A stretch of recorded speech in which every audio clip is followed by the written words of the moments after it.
ဒီနေ့တော့မိုးရွာထားတော့မှုန်လေးတွေတွေ့ရမလားပဲ အိမ်နော်ခြေကင်းလက်ခင်းလဲတတိထားအောင်ဟောဒီနားချောင်းလေးနားမှာဆိုရင်မှုပြူတွေရှိတတ်တယ် ဟုတ်လားမမေ့သေးလို့တော်သေးတယ် မှုပြူလေးတွေပဲလက်ဆက်ဆက်လေးတွေ အေးငါပြောသားပဲဒီနားမိုးရွာရင်ပေါက်တတ်တယ်လို့ဘိုးဘက်မှာလည်းရှိမယ်ထင်တယ် ဒီမိုတွေကချစ်စရာလေးတွေဒီနေ့တော့ဟင်းကောင်းစားရပြီ အေးဒါမှချွချိုမှုန့်မွေးလေးနဲ့အရသာရှိတာ ဒီမိုကြီးကတော်တော်ကြီးတာပဲ ဒါကံကောင်းလို့တွေ့တာဒီနေ့တော့စားမကုန်အောင်ရပြီ ဟာမိုးကလည်းလှတယ်လို့ညင်းမျက်နှာကလည်းပန်းပွန်လေးလို့လန်းဆန်းနေတာပဲ အဖိုးကလည်းကလေးကြနေတာပဲ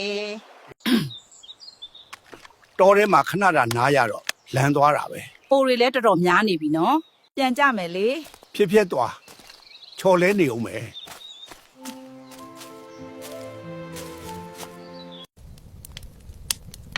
မိုးတွေအများကြီးကုန်မမလား ညေးတွေလာစားမယ်လို့ပြောတယ်သူတို့ကလည်းမှုန်ကြိုက်ကြတယ်လေ မိုးဟင်းနဲ့လာစားကြပါဦး